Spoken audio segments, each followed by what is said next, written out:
Donc, veuillez nous excuser encore aujourd'hui pour les retards un petit peu, des retards qu'on a eu. Donc, vie, Yarouta Moussala, Touti, gauche, droite. Voilà pourquoi on a aussi à connecter. Voilà, bonsoir, bonsoir de partout. Cela dépend de l'heure à laquelle vous nous suivez. Dans les États-Unis, à Londres, en Suisse, à Kinshasa. Tout partager l'émission à l'autre. Vous avez un thème, thème, les mariages. Voilà, invité l'émission Ali, Papa Ali. Donc, les lois Ali Mokolo Moko, oh, tout le bas. Papa et maman, tous allons vraiment connecter, tous allons brancher parce que tu reposer la question, tous yoka, donc soyons là. Donc, notre émission d'aujourd'hui, le thème qui est là, les mariages. Tellement, thème où ils sont très profond, très vaste. Hein? Donc, pour nous qui n'ont pas Papa Ali. Voilà pourquoi je tiens à rappeler que l'émission est en direct. Donc, on a Malakisi. Après Malakisi, na poser la question en direct. Donc, tout bien le link de Messana, tout se connecter le link de Salaka, tout commenter le link de Messana, Kolo Akozangate, na Pambola Bissou. Voilà, na qui n'a bien invité dans Bissou ya lelo na pour lelo autour na plateau. Papa Ali, ce que ya na yo o Zwa et Sika. Merci papa.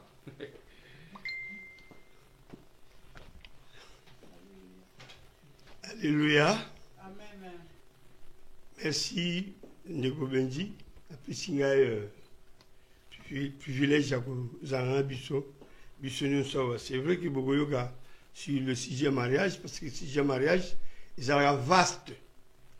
Sixième mariage, ils sont moulin moulaï. N'est-ce pas que lelo, mon temps me perd sur puisque après singa presque vendredi, enseignement oyo et là. Ceux qui te connaissent dans la prière et vous sont bien. Dans le monde là, pour le message. Seigneur notre Dieu, Seigneur Jésus-Christ, me voici Seigneur devant ta face et devant ton peuple. Merci en ce moment merveilleux que tu m'accordes d'enseigner tes enfants, d'enseigner ta parole. Seigneur, ce que je demande auprès de toi, que moi je diminue et que ton Saint-Nom monte. Saint-Esprit, je me confie auprès de toi de tout mon cœur, de toute mon âme.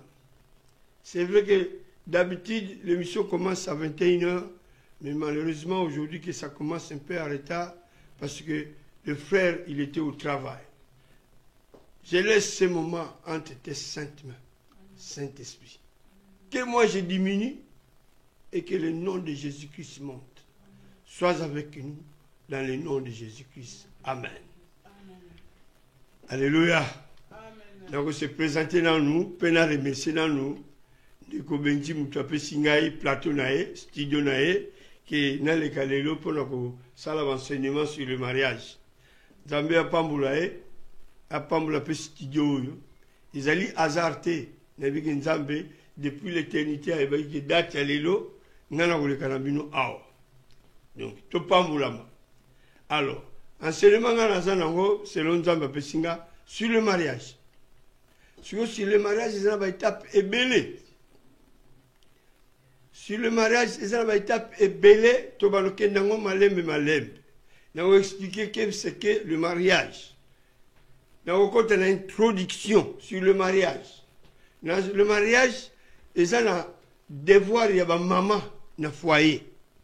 Dans le mariage, ils allaient devoir y avoir papa au foyer. Dans le mariage, il y a les interdictions. Oyo, il y a les interdits. Et ça, dans le mariage, il y a des balles, autre bagate, autre salaganandako. Quand si tu as même les lots tenions stuté parce que, nous avons 2 heures de Pessinga. Question pour que benga, ceux qui t'en ont coquille, question pour que benga. Il faut la répondre bien normalement bibliquement. Ce qui peut dans la réponse telle est là, parce que vendredi prochain, nous allons bino ao. Yangora, nous avons pambola bino, na batu nyoso, oyo, bozolanda ngai, pe bozolanda biso awa, na kata studio ya benti. Na terre mingi na lingala. Na terre mingi na lingala, parce que langue oyo ngana zala bien posée. Na lingala tena, lukaka ba verbe na français, ba GGG, la, lé. De Yangona, Bolimbisanga, Mais oh bah français bah on comprend toujours pourquoi parce que n'enga la boxe un message nanga donc ils ont fait mimi en français tant on va nous tanga peut que développer la ngala mais autant en français bah on comprend denga bien nzamba pambola biso alors n'enga banda sur le mariage et loko ya liboso ngala ngala banda selon Nzambe asala libala pourquoi asala libala ezala tina soki yo na ngai to néglige kalibala soki ngai na yo to so kalibala au sérieux de to ko yo kalelo nyos oyo ekobima aw na studio ya Benji Nzambe ye asala kalibala moko sorte moko ya libala selon Nzambe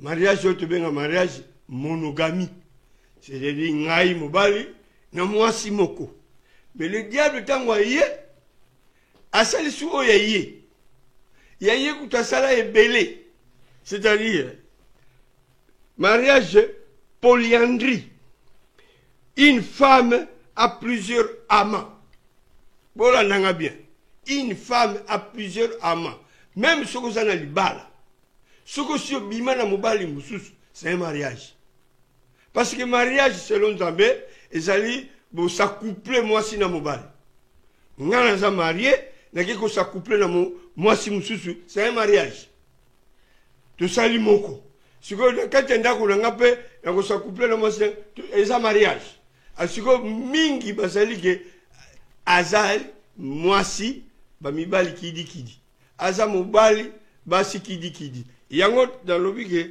mariage Nzambe avec mariage voici la chair de ma chair l'os de mes os mais oyo une femme a plusieurs amants babengango mariage polyandrie maman soko sala kango c'est le moment ya koyoka point mususu mariage polygamie un homme a plusieurs femmes osa marié parce que ngana lobaka le mariage pour les mariés le mariage pour les mariés nous sommes célibataires touche pas aux femmes. Touche pas aux femmes. Le mariage pour les mariés. Alors, polygamie, un homme a plusieurs femmes. Ça, tu n'as pas qu'ici sur ce mariage d'essai. Mariage d'essai. L'homme se marie après divorce. Nous avons divorcé. Nous sommes dans divorce, mariage païen, tout ça. Ezali. Tokotalango, mais étape par étape. Donc, mariage pour tous. Bisous te voir en France, là va le mariage pour tous. Donc, tu as vu ça, mariage pour tous, François Hollande. Oui, alors, moi, pour tous. Ce n'est pas bon. C'est-à-dire l'homosexualité. Et ça, mariage, ça, t'as le moutation. Dernier mariage, bestialité. C'est-à-dire l'homme couche avec une bête. L'homme couche avec une bête. Basi mususu, babimangana bamboa. Babimangana bamboa, basi mususu, babimangana bamboa. Bamibali mususu, babimangana bamboa, banyamaka na gogolo. Nyoso wana, mutayaki na libala wana, le diable. Soki aussi obimana mboa, to une bête tout court. Tango yango. Alors, wana salaki na expliquer likamboya mariage nzamba tiaka kaisaka moko. Voici la chair de ma chair, l'os de mes os. Les restes wana ngana talisi binso, donc nzambe ayebi yango te. Donc soko za marié, ozala mwasi oza mobali, ozo tricher na kati libala, yebaka oza déjà libanda ya nzambe. Alors, nous allons définir que veut dire mariage. Mariage, c'est une union légitime de deux personnes. Libala, les alliés, deux personnes, hommes et femmes. Ils ont union. Il y a battu mibale. Donc, ceux qui sont là, libala, mouta sankisaka biso na libala, moi sina mobali ba yokana. Donc, yango na soko définir qu'est-ce que le mariage. Le mariage, c'est une alliance entre un homme et une femme. Balobi, libala les alliés, alliance. Tout ça, la mingi va petite alliance. Alliance oyo eza kaka signe ke naza marié omona mpe na mwasi nanga akozala nango eza signe symbole que naza marié. Donc c'est ça, c'est une alliance entre un homme et une femme, une vieille institution, une chose durable. Le mariage c'est ça, une chose durable. Et koki ko katana te, libala et katana te. Alors, toke si qu'on a introduction, on a salaki définition libala. Toke si qu'on a introduction. Ce qui n'a pas kolobawa, ce qui yozwaka libala au sérieux te, tango yango olanda biso, nenge tezobana libala. Na introduction, oyo nga nazo sala, mokili nzambe avant sala mokili, abanda déjà mokili na problème ya libala. Donc, nzambe tango zobanda mokili, asali na eloko nini, libala. Donc, ce qui nga na yo, tozwaka libala valeur te, nzambe tala ndenge azwaka libala valeur. Alors, nakotanga Genèse chapitre 2 verset 22. Donc la Bible débute par le mariage. Bible soloba, l'Éternel Dieu forma une femme de la côte qu'il avait prise de l'homme et il amena vers l'homme. Ah Bible zolakisa biso nzambe alalisaki mobali pongi ya makasi, alalisaki mobali pongi ya makasi aye kopesa na mwasi ke tala mobali na yo e mwasi e mobali tala mwasi na yo yango ndeko sepelaki mingi. Donc Bible mokili tango ezobanda ebanda na libala. Premier point. Alors deuxième point, là où l'opération. Il l'amena vers l'homme dont Zambazu Moisi et Mobali, pardon, Moisi, oui, Ève a même mis Esika Mobali. L'opération de Dieu se présentait, c'est-à-dire aucun danger. Place première opération et banda. Dans le jardin de l'air. Nzambe a su côte, ya Mobali a sali Ève. Talakaka, tant Nzambe a sala yo opération, danger zati. Parce qu'il est Dieu. Il est muta salabiso. Donc libala et bandelika ya mukili nzambe abandaki na libala. Donc ceux qui osent waka libala au sérieux te maman likamba mukeka ko siliki il faut libala ekufa. Dananga bien makambo tukoyoka awa. Alors, deuxième point. Premier miracle. Yesu aye. Dans le Nouveau Testament, premier miracle Yesu salaki asalaki na fête ya Cana, na fête ya mariage.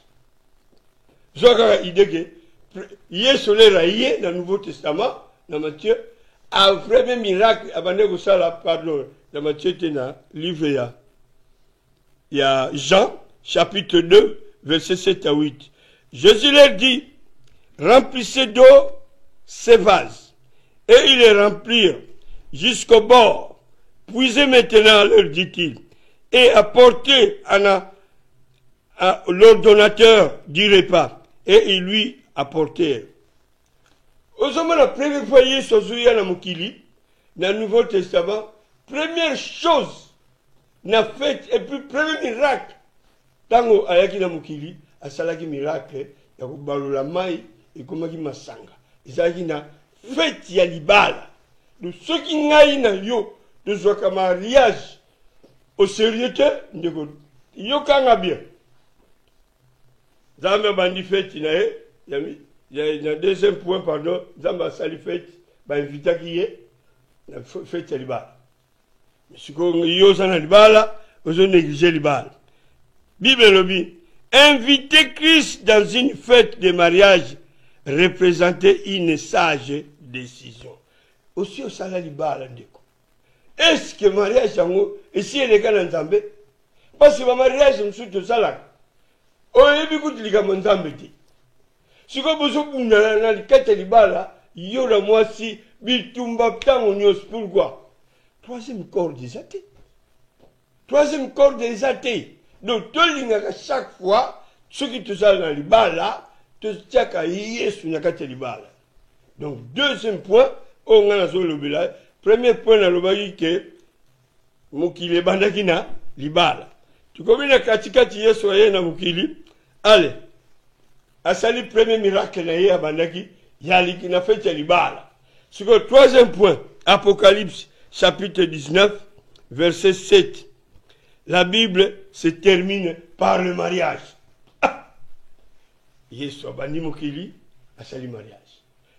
Yesu aye na mokili premier miracle na ye na fête ya mariage. Sur le troisième point, Bible zo succès de mokili ko succès na mariage.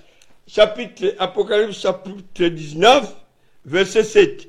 Réjouissons-nous, soyons dans l'allégresse et donnons-lui gloire, car les noces de l'agneau sont venues. Son épouse s'est préparée. Ah, Bible. Mokili ebandi na libala. Katikati ya mokili. Yesu aye pona kobikisa nga na yo. La fête ya libala, premier miracle na ye. Et mokili eko sukisa. Libala ya nos, l'église. Tukubala. Libala ya nos, na lola. Ce qui nga na yo, tu sois ka problème ya libala, c'est le moment. Ya kubongisa libala na yo. Eloko mukeka kosiliki na lingisu libala te. Obengani mobile situ biso na poto mawatro. Toke sikoyo na point ya mariage. Mariage c'est quoi? Balobi, hein? Mariage eza nini? Mariage ezali un accord. Nakolobi la 6 points na place oyo. Mariage ezali un accord entre mwasi na mobali. Do ba yokani basali accord que tozobala. C'est ça le mariage. Premier point. Alors, ezala Amos chapitre 3 verset 3. Deux hommes marchent-ils ensemble sans être concertés? Est-ce que mwasi na mobali bako sala mariage sans que bayokan? Ce qui bayokani te, il faut que simba te. Yango Amos azolo bien. Hein? Donc deux hommes marchent-ils sans être concertés?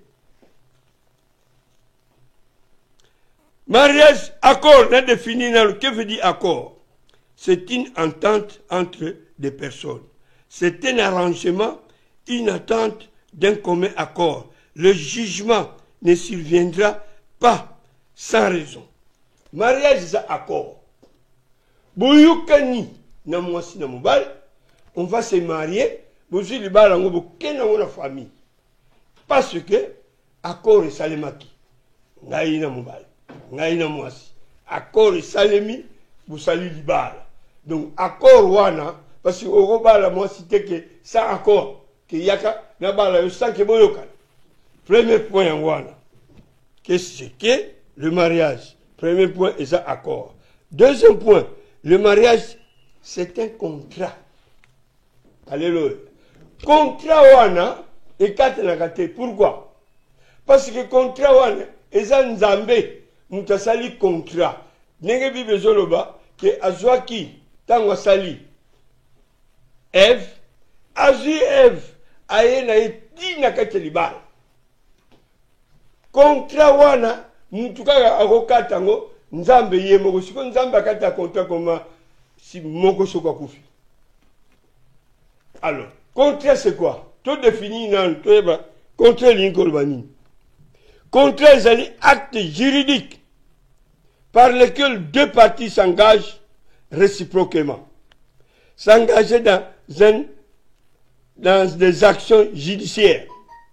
C'est-à-dire, relativement la justice destinée à créer le rapport obligatoire entre les parties. Donc, nzamba sali contrat. Mutu mswaza na droite ya kokata contrat. Parce que ça contrat yé nzambe mutu sali yango. Na on peut ça un exemple. Ah te salaka ba vote pour élire président. Peuple mutu élire président. Ce qui président sali bien té et comme que peuple prochainement moyen voter sur président wana ezate. Mais ce que tamba élire président yende mutu akozwa premier ministre akotia.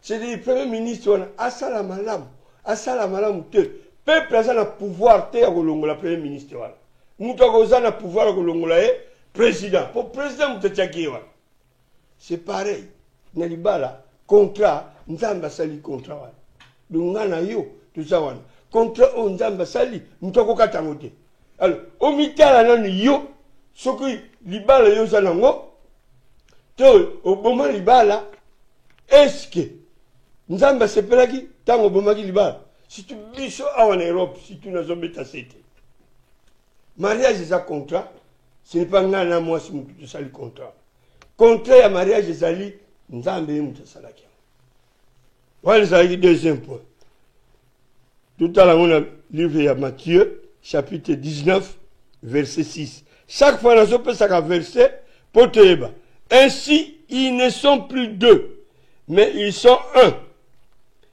une seule chair ils sont une seule chair que l'homme donc ne sépare pas ce que Dieu a joint. Bible le bien wa. Quel homme? Quand on parle de l'homme parfois dans la Bible, on parle de moi si na mobile. Mon côté, asa na droit ya kokata libala. Donc ningi tout ça là, buzoba mingi na ba mabala, likamoga ya muke na lingi sur libala oite. Alors Dieu qui a créé l'homme et la femme a décrété que la relation conjugale remplacera la relation parentale. Donc, pour l'ensemble, tant qu'il y a Ève, a péci, a dans moi c'est eux. Les lots vous allez nous balai, mais l'homme beaucoup de parents. Zamba évike, ni beaucoup de parents, et l'homme vous séparez bino liwa. Mais biso te comment en Europe, même en Europe, partout dans le monde. Libal et comment et l'autre yako sakana nango. Troisième point. Le mariage, c'est une alliance. N'allons bien.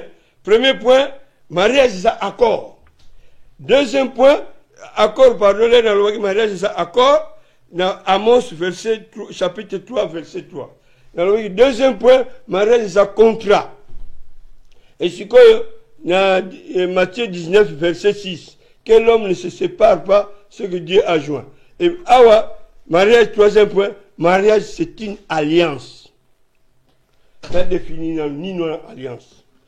C'est un accord, et c'est un accord, un pacte conclu entre deux parties, pacte entre l'Éternel et Dieu et ceux qui croient en Jésus-Christ.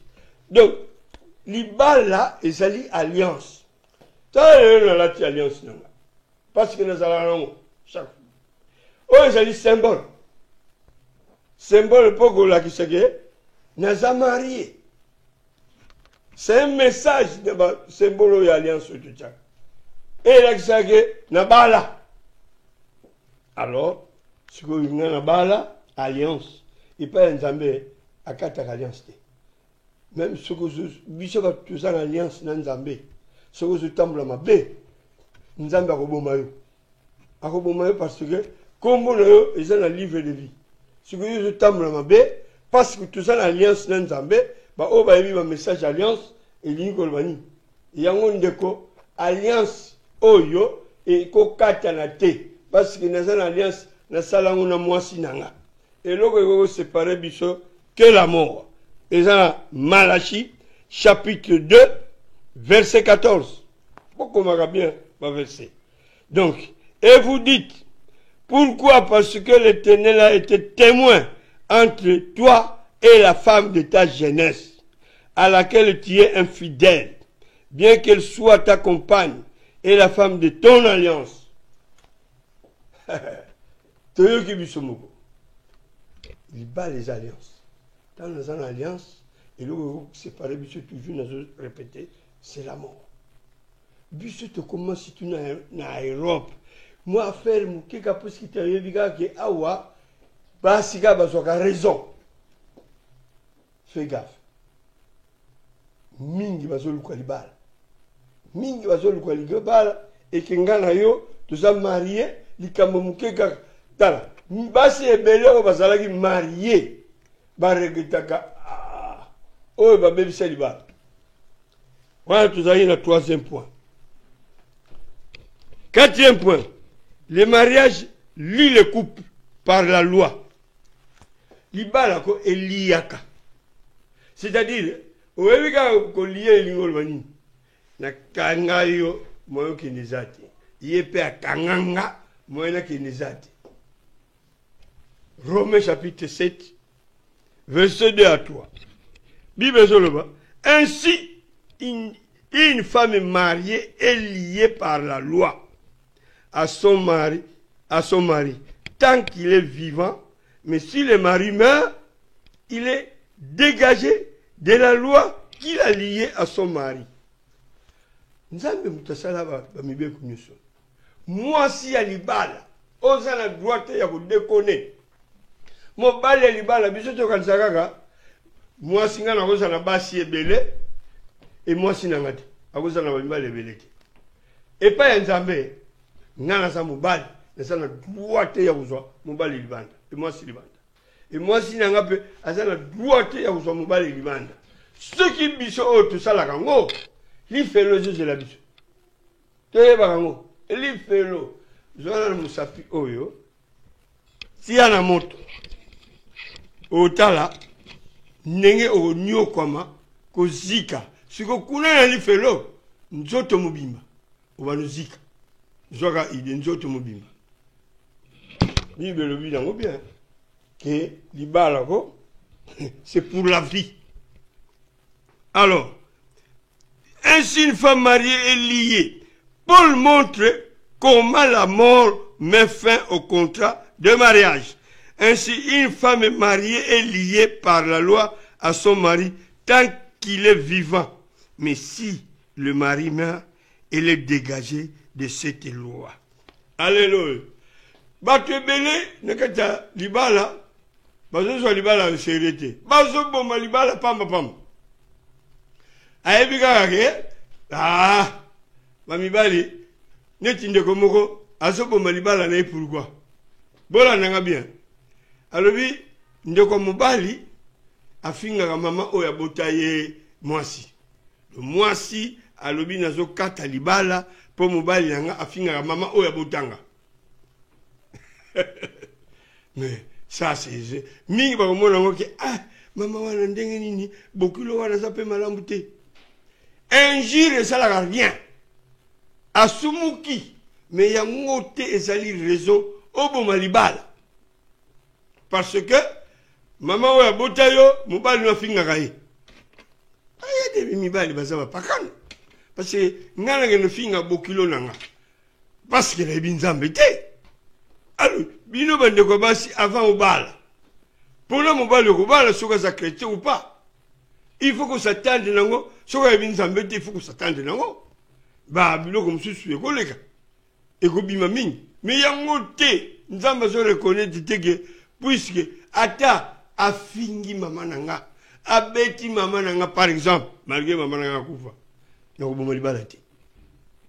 Parce que nzamba lo baki mitif o nako bomo libala. Raison wana te. Donc, libala ezali, tout ça lié. Nam libala. Paul montre comment la mort met fin. Donc, la seule chose, oyo, et koko boma libala, liwa. Nzamba zolo bango. La mort. Oui, excusez-moi, pourquoi?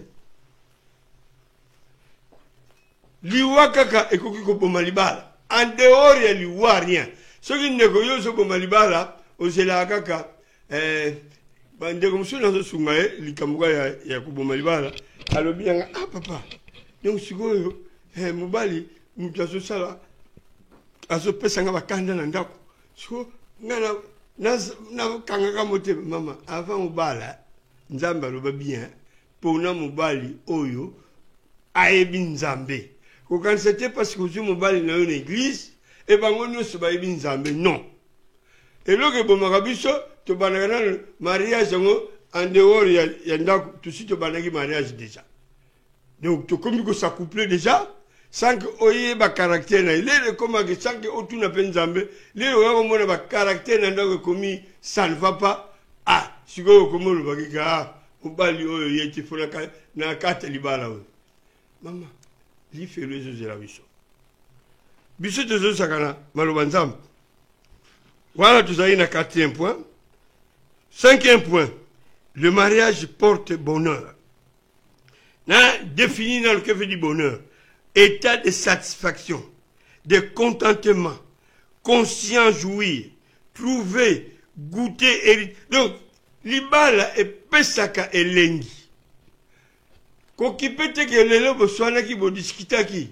Discussion na libala uzangata.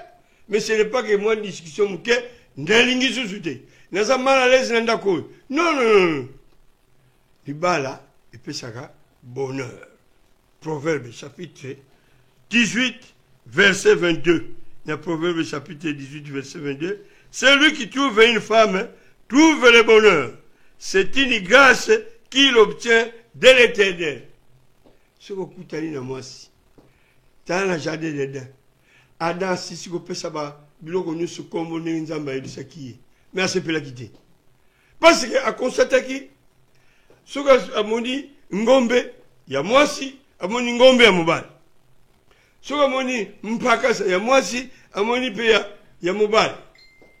Mais comment à ce peut la quitter? Si ce que peut savoir combo, azala qui vraiment déçu.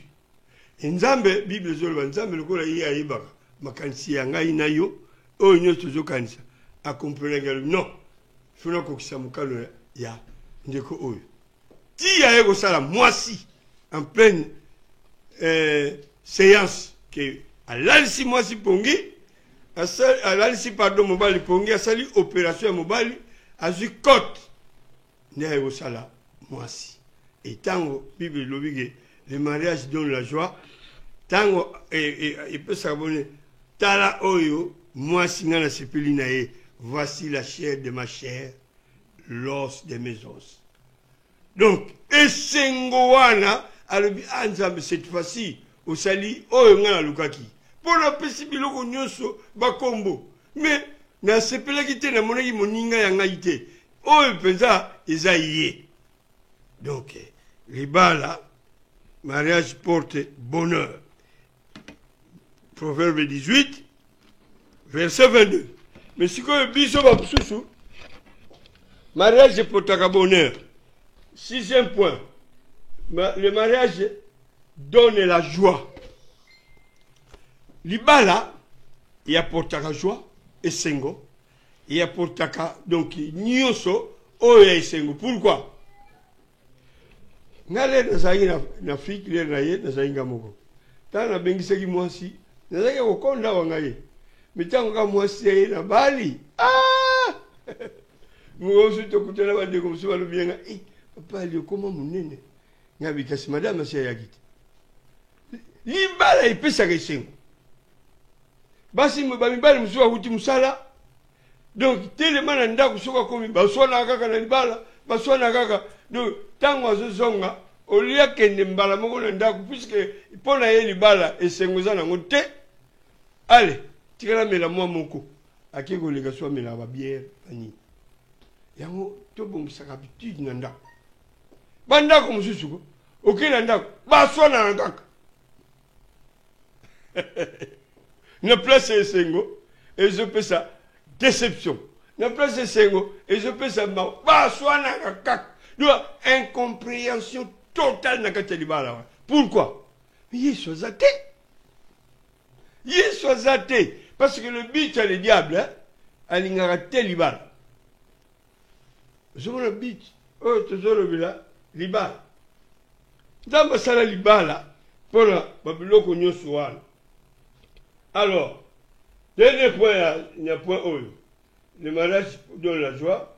Voilà la Genèse chapitre 2, verset 23. Et l'homme dit, voici cette fois celle qui est os de mes os, chair de ma chair. On l'appellera femme, parce qu'elle a été prise de l'homme. Vous avez vu que veut dire femme? C'est-à-dire homme, femelle. Pas ce qui est dans mon panzi. À ce pays, à l'objet, vraiment, il bala oyo. Donc, me moi, sinzambe, merci. Parce qu'on peut savoir comment il y a femme. C'est-à-dire homme, femelle. yo na ndako bitumba na bitumba na pesa bidon vraie idée omoni na ndako ya libala soki bozwi kwana te na mwasi to mwasi na mobali soki baninga koswana mokoko oza na raison ou pas tika na koloba parce que atomboki alobi ausisa na ye yango na libala ebongaka te bino de mwasi na mobali boza boye oyo tomboki oyo so atomboki moto asala kimia aza te mais na bino mibale moko atomboki moko akiti na ye ntango akotomboka komonaki azozwa retour te ya réponse atiki na ye mais biso komona kaka ye azoloba nga nazoloba ye azoloba yango nde bomaka libala toki sikoyo na institution sikoyo tobandi message parce que nyonso oyo nga nauti koloba awa ezalaki introduction sikoyo tokota na introduction ya sujet ya libala na biso nalobaki bien ke na message oyo toza nango ya problème ya mwasi devoir na ye na libala tokoyoka ngo na malembe devoir ya mobali na libala malembe mwasi role na ye nini na libala malembe mobali role na ye nini ya libala nyonso wana tokolobela ngo tokolobela kisélibataire est-ce que eza malamu ku malamu te tokolobela mariage ya bapakano yo osambelaka okoki kozwa mwasi oyo asambelaka te deux esprits na ndako bokoyokana te ekosimba te na ndako sikoyo toke na institution Dieu a créé le mariage pour quel but batuni yesu asala libala na but nini nga nazopesa bino 4 buts oyo nzambe asala libala soka ide nalobaki bien nzambe abandelika mokili kosala mokili eloko ya liboso asalaki libala katikati ya mokili yesu aye yesu premier miracle na ye na mariage e bible elobi ntango bible ekosilisila biso wapi na apocalypse donc mosuka ya mokili ekozala susu na libala église na fête nage mokonzi na biso l'agneau de dieu na apocalypse fête de noces sikoyo awa nazopesa but nzambe asalaki libala eza na 4 buts tolanda premier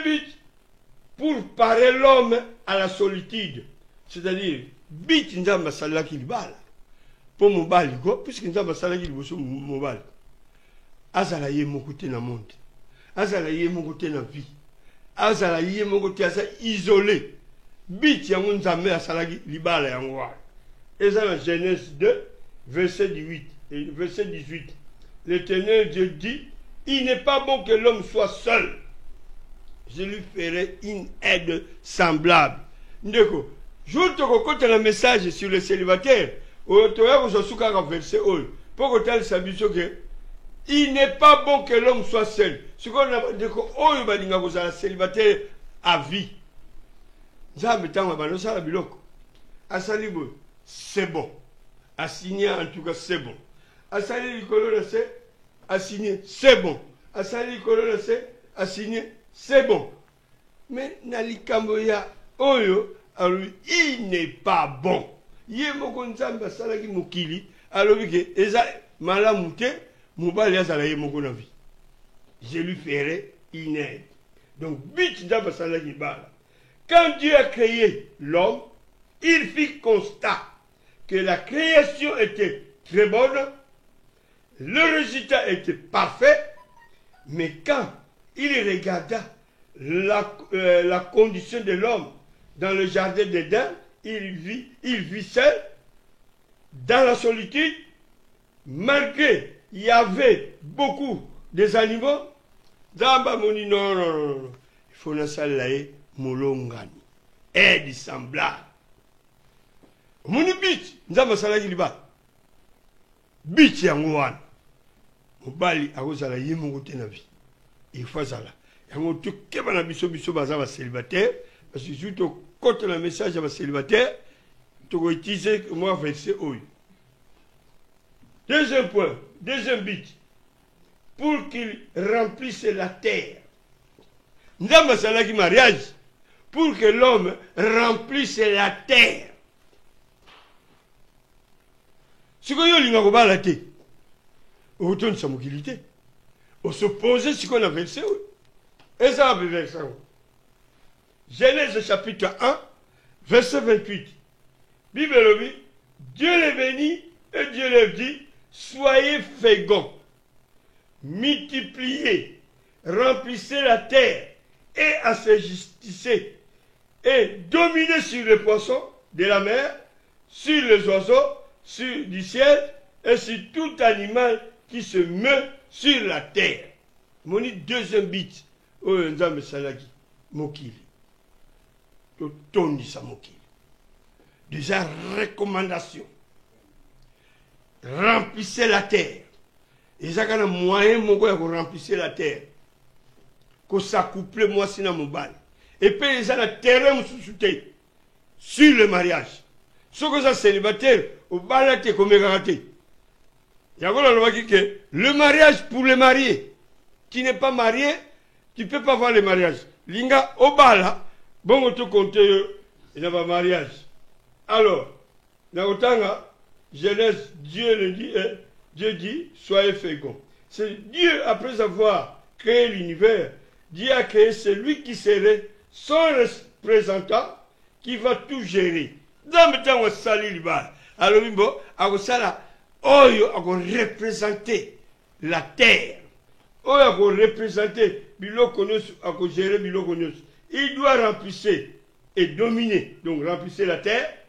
L'homme devait remplir la terre et veiller à son bon fonctionnement. C'est-à-dire, c'est l'homme, qui veille dans mon kili oyo, to gérer mon kili oyo.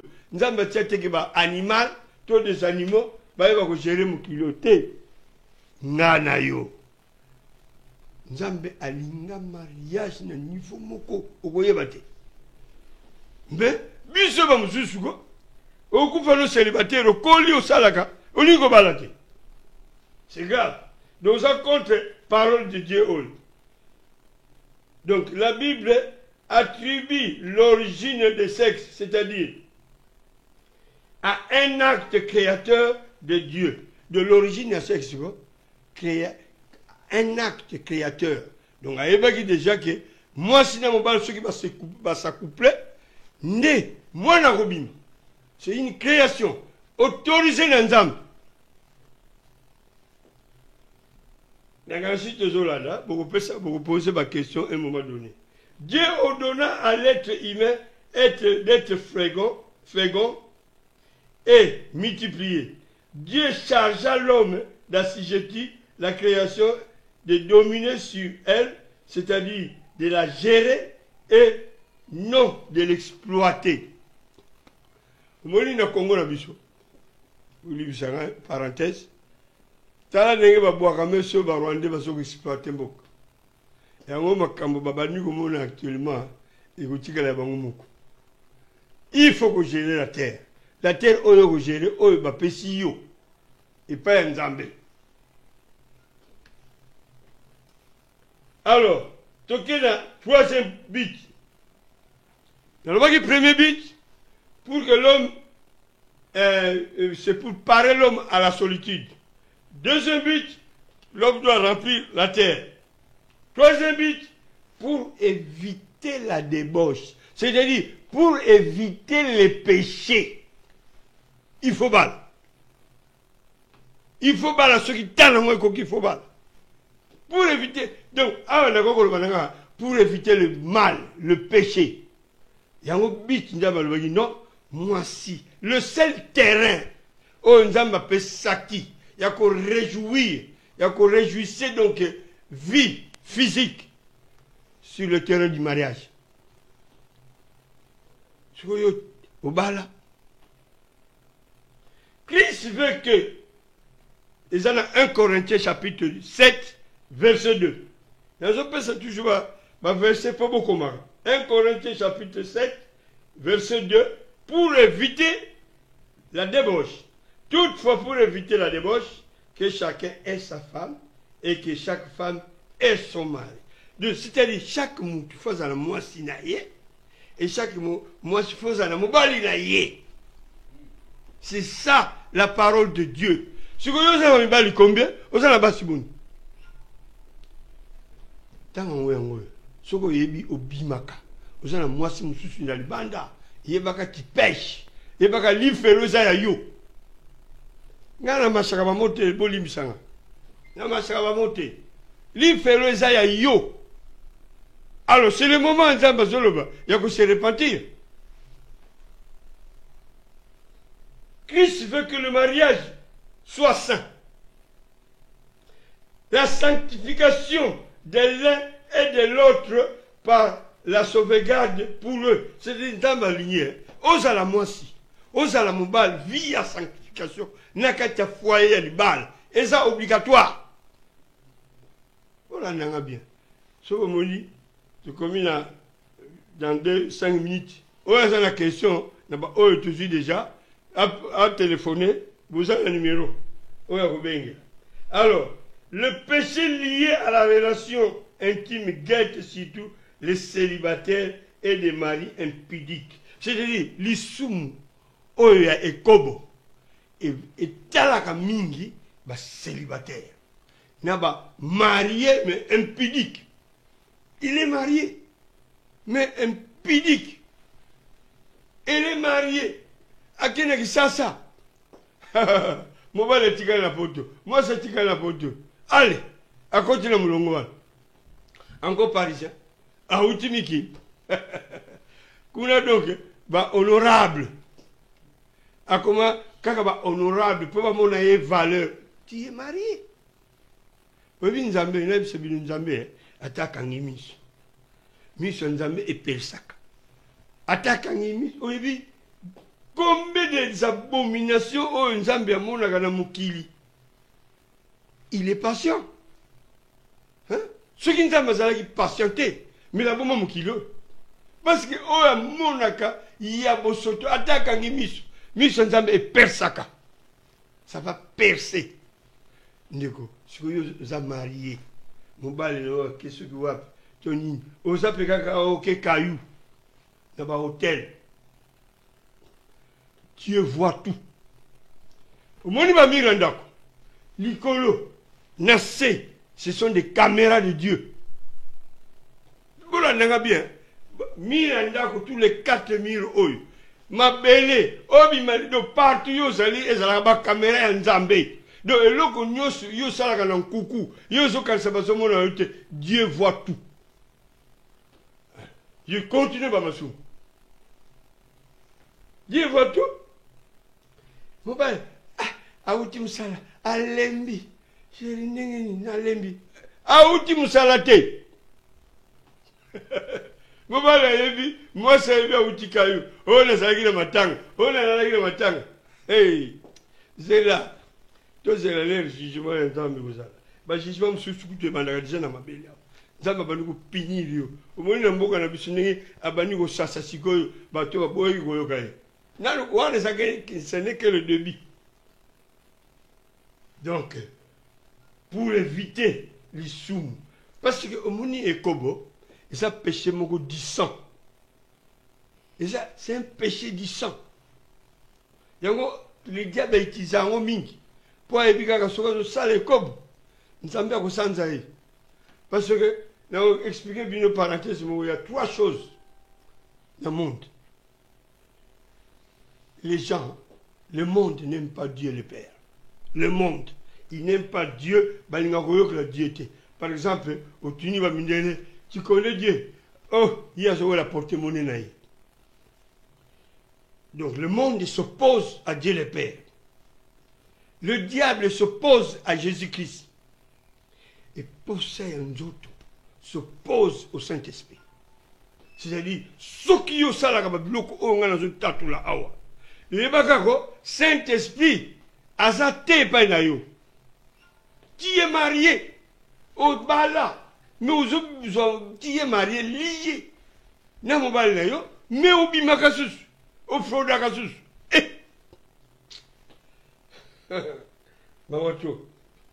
Pour éviter la divorce. C'est pourquoi la Bible précise bien que pour éviter toutefois l'impudicité que chacun est sa femme et sa femme est son mari, pour éviter nous soit chaque montant ça mobile et chaque mobile ça moi siné.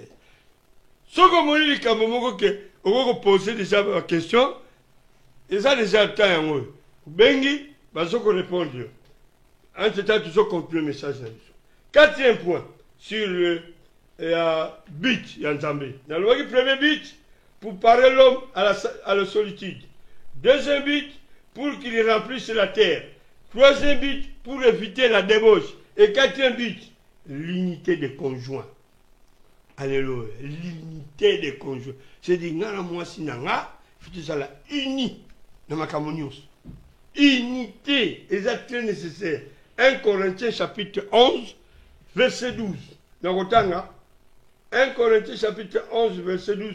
De même, la femme a été tirée de l'homme, et de même, l'homme existe par la femme, et tout vient de Dieu. Nous avons pour porter biso orgueillité. Sali mwasi, bazuye mpanzi na mobile. Pour ça, la soirée, ça mobile na mwasi na tena katenda ko de toutes les façons yo soko zawana pour bazo ki ngai coach na ngai basalaki yo. Et moi si pe nzamba za maeli. C'est-à-dire moi si mobile yango oyo zo sala orgueil wana abima na nzela ya mwasi. Basi bato abota biso. C'est-à-dire nzamba salaki équilibre. Parce que ce que yo finga ka mobile mwasi na yo ke yo basala yo pour nanga. Moi, si c'est clair et net. Donc, unité à conjoint de Nzamba équilibré et local. C'est-à-dire, à la création, la femme a été tirée de l'homme, puisqu'elle a été créée à partir de la côte de l'homme. Et l'homme, à son tour, existe par la femme. La femme donne la naissance à l'homme. Ainsi, Dieu a créé cet équilibre parfait pour bien montrer que l'un ne peut pas exister sans l'autre. Alléluia. De Moubali, pour exister, moi aussi. Parce que moi aussi, c'est la mère de tous dans le monde. La mère de tous dans le monde. Moi aussi, en dehors, il y a Ève. Adam et Ève. Adam Abimen, c'est la moi cité. Il y a un autre dans le jardin, avant les Soumokoya. Ils étaient parfaits. Mais Nganayo, personne n'est parfait. Je suis né, je suis conçu dans l'iniquité.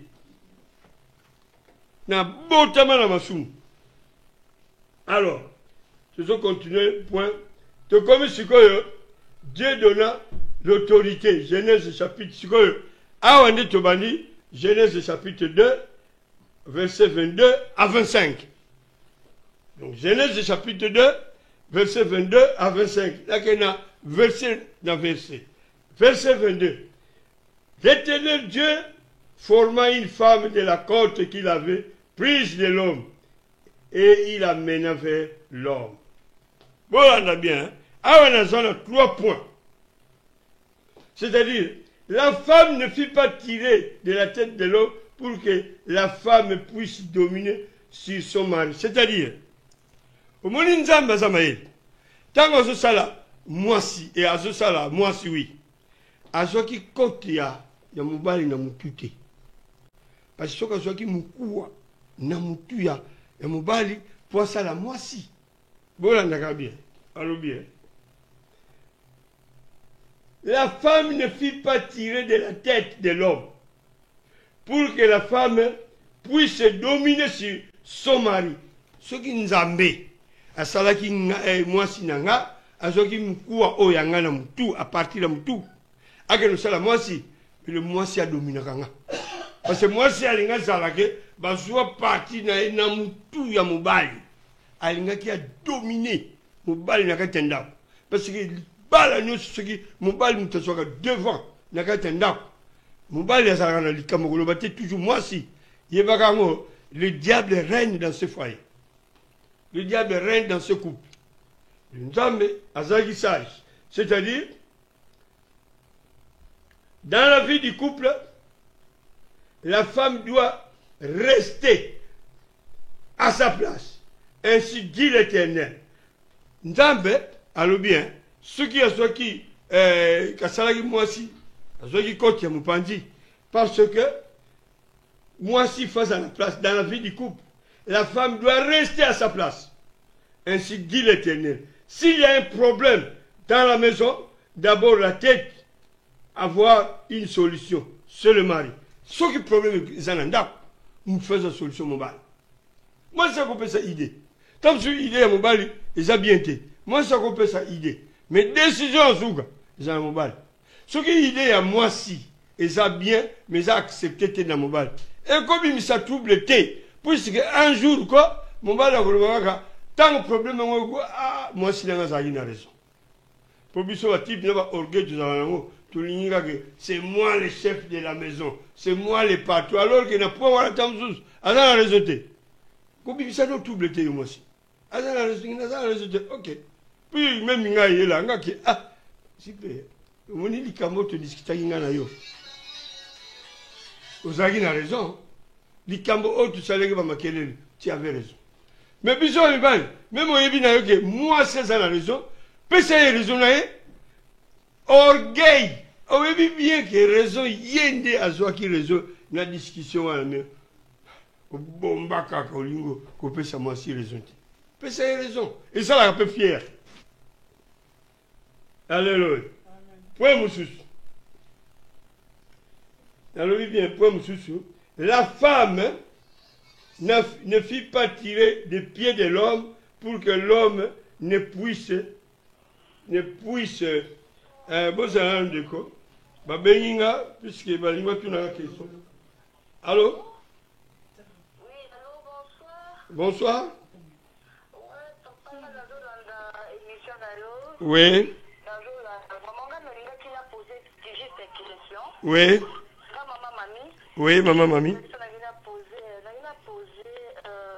Papa, ce qu'on sonne, c'est par exemple, moi si a trompé mon bali. Oui. Moi si a trompé mon bali, est-ce que mon bali a un droit à y accoler de moi si on a ou pas? Parce que dans la coupe, na boka autorisée, la photo, parfois, si la zone comment pour tromper, mais ben la bango. C'est qu'on est ceux qui sont trompés, on va aller côté à mon bali par est-ce que mon bali a un droit à coller de ça ou pas? C'est une question d'affaire. Bon. Nous répondons bibliquement, maman. Nous répondons bibliquement. On te dit que ce qui moi, c'est à tromper mon bail. N'a qu'à être couple. C'est ça. Et ça qu'on dépend de ce qu'il y a. Parce que, bien sûr, quand ça mon bail a un droit qu'on soit bassi, libanda, en plein couple, mariage. Mais moi, si, a un droit. Oui. Tous les deux, tous ont un droit. Bissomi balé. Tous ont le droit, il y a à cause ni l'un ni l'autre. Mais ce qui moi si, ce que moi si, a trompé mon bail, a eu pardon. Et je dépendre de ce que j'ai moi, et mon bail. Ce que mon bail a s'appelé à l'imbissi. Mais au moins ce qui y est, à l'obagike, sauf l'infidélité. À l'obagike, n'a pas parce qu'à ébiqué, les balles et vivre sur la confiance. Pour mon bali, c'est pardon à moi si, mais mon bali, c'est quoi encore, à ça sur la confiance à moi si n'a été. Si vous voulez la robima, tant que mon bali zongi, oh, madame Azawap. Donc, au moment qui a commis mal à l'aise, à comme à quel wap, même si vous avez un sima, à comme oh, moi si mon bali yango, ou disukuna. Et à un zamba le l'infidélité yango wego séparé. Mais ce qui me yo, on se peut que limbi ça y est. Tam se peut atiki libela, limbi ça y est. Mais ce qui yo, au lobby que, mon bal lobby que le colo salinga boy, na lingi sur le bala oité. C'est toi qui décides. Même mon bal, soga sali kobo, l'andanga bien. Que yo moi si au sali innocente. Au go kata libala wan. Mais ce que se peut que limbi ça mon bal na yo, limbi ça y est. Parce que le mari est innocent, toute femme est innocente, donc il est à combattre un jour. Je l'ai dit comme un dossier, il y a un sujet, un message est nakati. Mais oh, il n'y a pas de réponse pour les lots, que vous avez le droit de limbi, ça est, soko lingi. Ce qui peut obéir, au limbi, mais Là, nanga bien maman. Et ça les ont dit. Au moni na yo te. Au yuka ki ko yuka. T'as soke ko bomba libala na yo pour rien. Vous comprenez? Au ko bomba libala na yo pour rien. Parce que ceux qui libala wana et koufi binomi balé. Moko akobala soute. Ti moko akufa. Vous kanga? D'accord, papa, donc, binomi balé, hein. Mais ceux qui ont yebi que mon bal à côté libal, et pas une moussous. On peut vivre là, que oui, à la libal, tu as botina libanda, alors que vous êtes des chrétiens. Maman, ce qu'on peut et ça m'a soumouté. Au soit mon bal moussous, parce que ça innocente, ou bien ça innocent. Mais tant que mon bal moussous, ou soit moi c'est moussous, linga obala, na kinzambe sikoi. Comme apôtre Paul a dit, dans le Seigneur. Nagansi Oyokinga. Merci beaucoup, papa, pour la réponse. Ok, merci. Au revoir. Alors, Nagansi Bolanda Kinga, Babengari, n'a pas répondre, nous avons ce mois-ci, toujours continuer le message de Nabiso. Nous continuer le message de Nabiso. Ah. Nazalaki awa, nalobaki bien. Mubwasi, basalaki mobali, baswaki mukuwa na mutu te. Parce que baswaki na mutu, mwasi alingaki a dominer. Siko awa ya mibale, basali donc mwasi batiraki mukuwa te na lokolo, pied. Ceux qui baswaki na lokolo, c'est-à-dire la femme ne fit pas tirer des pieds de l'homme pour que l'homme en puisse piétiner sa femme. C'est-à-dire, nzamba zaki sas. Soka zile mkuwa na lokolo nanga. Ke nga sikoyo basali mwasi nanga. Na bano nyate mwasi nanga. Nenge tobonaka neti na ba pays ya Arabie Saoudite, bango mwasi aza une chose. Ko fabriquer bana. Donc, basoka mwasi na valeur te. Donc mwasi aza na décision ko lobate. Nyoso mobile. Donc voilà parce que bango baso piétiner. Parce que piétiner moi aussi, à ça aide semblable. À ça, elle n'est pas une chose. C'est-à-dire, la femme a été tirée, c'est une aide semblable.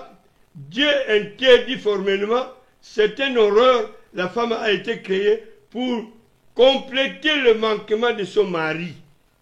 Ce qui moi si, ça l'a dit moi si. Manquement, par exemple, musala atikale kulambulanga nazoya nakolemba wana olena yakasusukulamba nzamba kanisaki nango nyonso wana. La femme a été créée pour compléter le manquement de son mari. La femme n'est pas une chose pour fabriquer les enfants. L'homme ne peut dicter sa femme l'autorité qu'il a pour mettre de l'ordre dans le foyer et non pour le taper. Si tu vas mibali oyo ba betaka mwasi basi na ndako, c'est grave. Ce qui nzamba za wana miso moko kotalela yo ya ndenge mususu. Parce que akomona yo pensa ke ba betaka mwasi te. De toutes les façons libala oyo evandi na babitumba e umelaka te. Est-ce que betaka mwasi na ndako? Bana déjà ko fungula otolobaka. Bana déjà ko confesser par Nzambe. Quatrième point. L'homme, Genèse chapitre 2, verset... Non, Bolim Sanga, pardon. Mais, awa nalobaki, moi si aza tiré la tête de l'homme te, mukuwa na mutu te, yami bana nalobaki, basoki mukuwa ne na makolo te, yami sato, moi si aza tiré, mais la femme a été tirée du dessous de son bras, pour que son mari le chérir, le protège à proximité de son cœur, pour que la femme doit sentir l'amour que son mari lui apporte. Dieu lui-même prend la femme et la mena vers l'homme.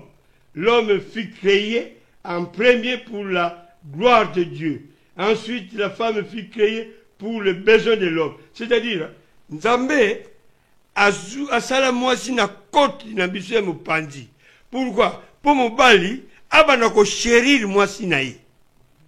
abana ko protéger moi sinaye soka idée azuna panzi azuya azo batela ye donc moi si asalama nengwa parce que mobali basala mobali pour la gloire ya Nzambe mais moi si basala pour la gloire à l'homme pour le manquement oyo ezozanganga mobali donc mobali akokosunga yo na ndako mobali il faut protéger ka moi sinaye na opesa bino exemple protection Nzambe azosenga biso na opesa bino exemple mobali obimaki oyo kutala moi sinayo bazo soignisa ye na ndako chez yo oloyoki problème nango omoni ke likambo wana moi sinayo asalaki mabe asa na raison te do bazo ya ko soignisa ye pour un problème ou quelconque na miso ya bato wana bolandanga bien na miso ya bato wana côté la moi sinayo na sens ni boma moto bolimbisanga tokosolola na kozwango en charge nga moko mobali ya ye na kosolola na mwasi na nga na ndako na koya komona bino donc yo sala tout ko jamais ko humilier mwasi na yo na miso ya bato wana parce que rôle na yo mobali ya kobatela ye même soko oyebi ke likambo oyo mwasi na nga aza na raison te mais puisque tu es son mari aza mwasi na yo batela ye na place wana tango bango bakeyi talisi mwasi na yo ki mama likambo oyo oza na raison te na boyoki okotela yo mpo bango bazalaki wana mais point oyo oza na raison te tokosala tu toboma moto wana nakanisi bolandi nga place wana donc mwasi mobali role ya mwasi role ya mobali ya koprotege mwasi na ye donc tosalaka yango biso nyonso alors tokomi na verset 24 bobengaka bopose bakestion soki oza na question opose verset 24 balobi Genèse chapitre 2 verset 24 c'est pourquoi l'homme quittera son père et sa mère et s'attachera à sa femme ils viendront une seule chair premier point awa pesa na point combien de points awa kuteza na 8 points nayebite soki tokosilisa l'homme quittera son père et sa femme c'est-à-dire quitter dans la définition nango c'est retirer abandonner un lieu sortir d'un lieu s'éloigner d'un lieu se déplacer c'est-à-dire moi mon bali puisque ça déjà marié tu dois quitter toutes tes maîtresses ozalaki na bamakango ntango balaki te Nzambe alobi tu dois quitter. Il faut quitter. C'est-à-dire, l'homme doit quitter toutes ses maîtresses qu'ils avaient avant le mariage. La relation conjugale est la première institution humaine établie par Christ. L'homme, la maison de son enfance, il doit quitter la maison de son enfance. Donc, une rupture totale avec cordon ombilical. Tango yo bimi libala. C'est exactement que mon balai. Yo za na mwasi na ndako, mbongo yo zwaka, il faut que nous tourne na maman na ndako. Et ça le marato. Le maman ko mobali a quitté. Mbongo zo salaire, yaka nango ko lakisa mwasi na yo, bossa la programme. Ce n'est pas que yo si au balaki, dossier na yo nyos maman. Donc, papa, tu as déjà quitté. Si vous tu as raté.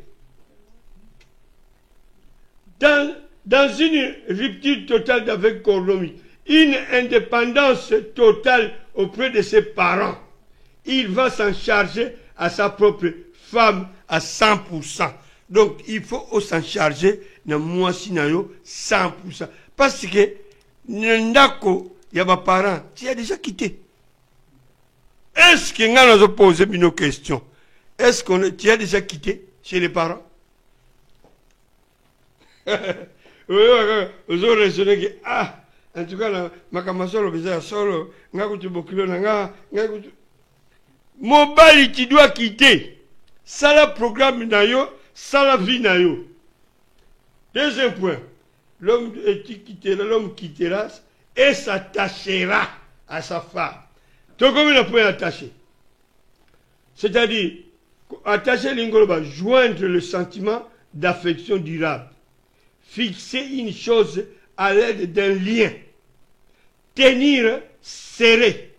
Une vieille amitié nous attache. Lier. Lier quelqu'un par devoir. Rester collé serré au fond avec ta femme. Et cela implique une union permanente, résistance, solide, durable, indissoluble. Donc, ceux qui os attachés, na moi si na you, baba no kitike bino. En tout cas, libala wana, bango bakansakani. Ce que monika moi si, non. Donc, osa critiquer, c'est ça que Dieu nous demande. Critique wana ezo sala bango zuwa parce que bolingana na mobali na yo.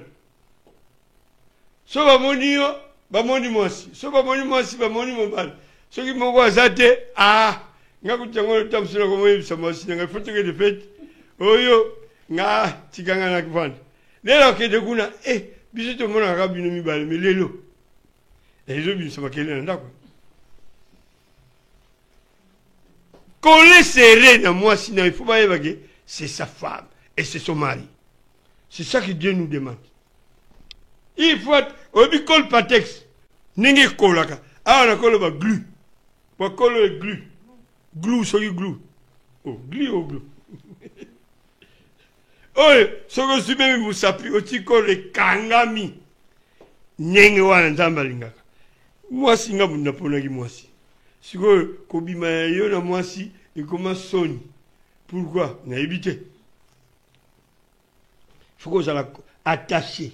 C'est-à-dire, si cet attachement se brise, surtout si par faute d'infidélité ou d'une cause quelconque, en tout cas, faites-vous rapide de chercher un terrain d'attente pour mettre fin de tout ce qui est désaccord. Sinon, un jour, le divorce est imminent.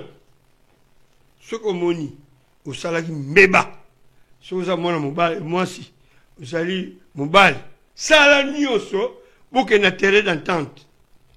Mais yo sali ma bé, gab, au lieu qu'on dit ma bé na yote, même Nzamba ça raconte non.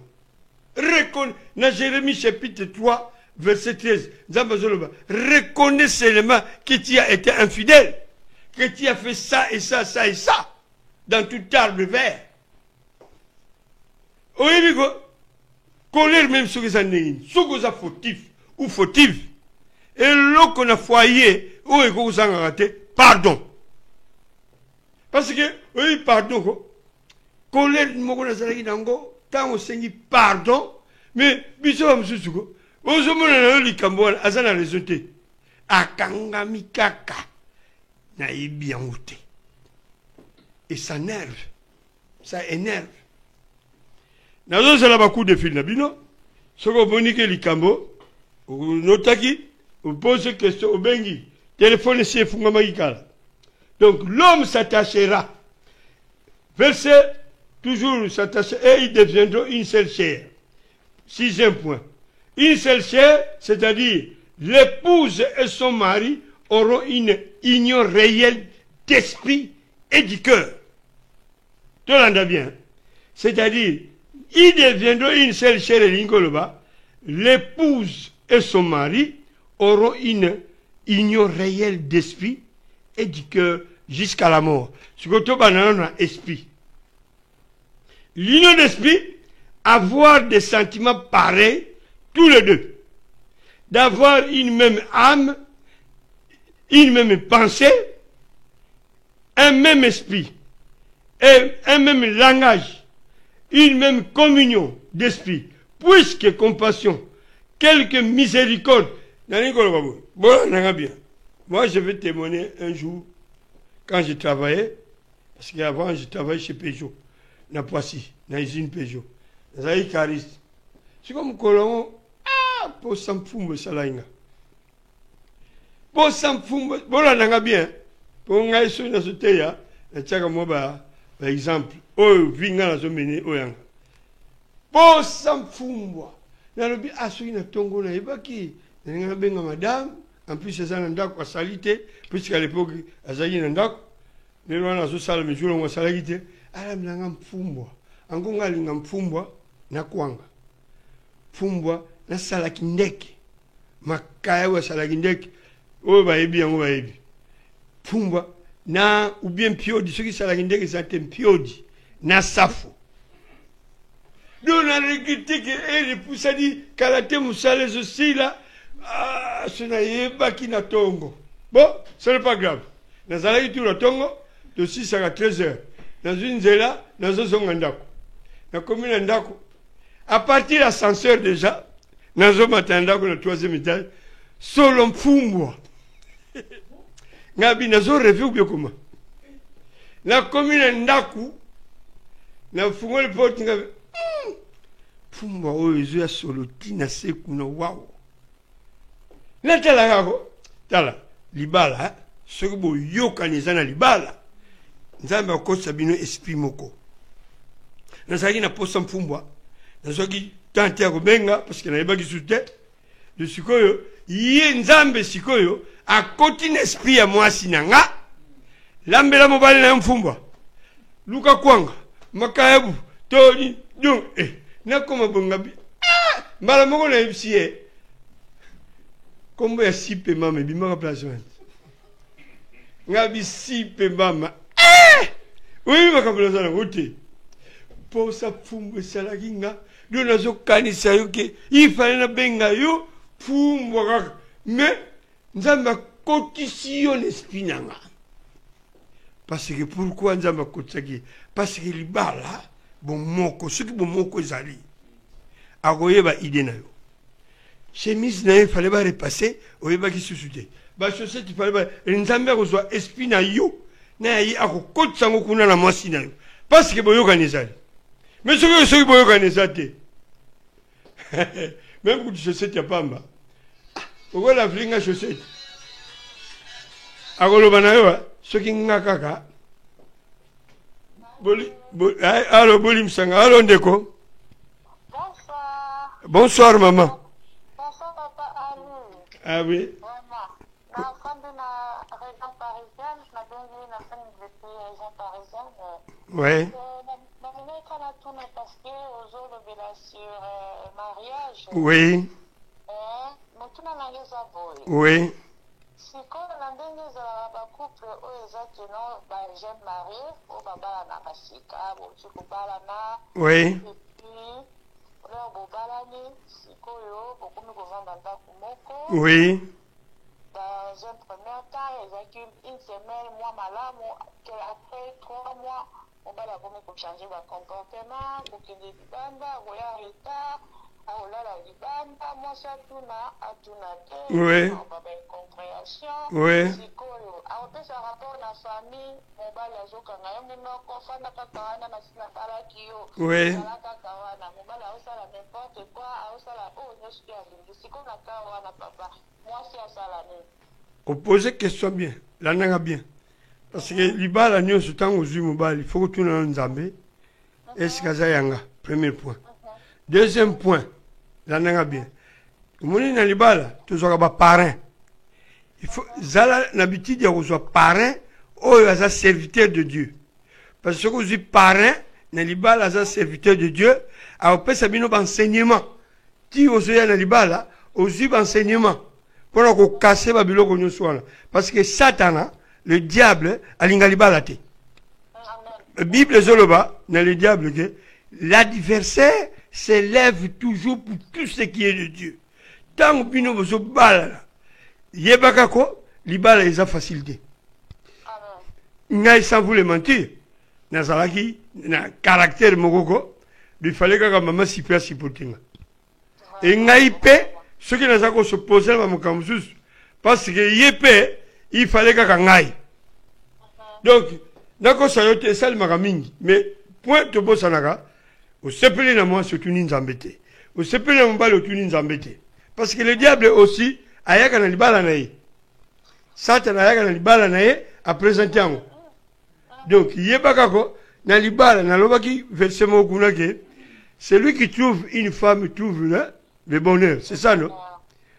Sikoyo otunaki nzambe ke mwasi oyo ye to mobali oyo ye. Parce que biso ba mibali to basi to bombaka face B. Au début to lakisi yo face A. Sikoyo tanga na bali yo okomino na ndako. Okomino rideau ya ndako. Okomino komo lakisi yo face B. Maman, là nanga ba jour tous les vendredis au lieu ka ba enseignement awa ti to ko ko appelle un jour na ba mari de nuit nyos eza na Bible.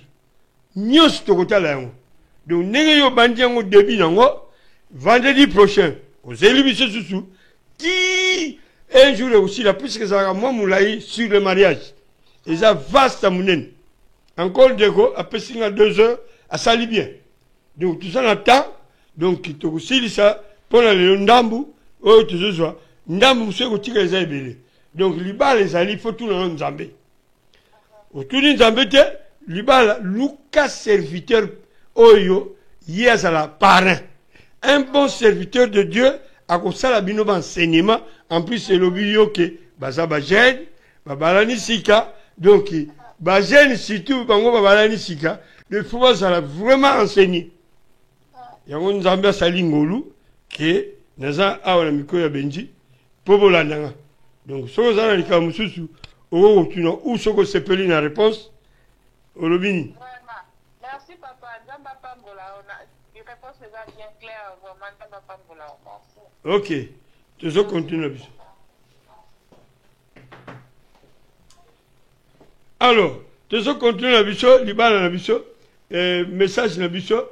Ah, on a le il s'attachera. Cet attachement se brise surtout si par la faute d'infidélité ou d'une cause quelconque.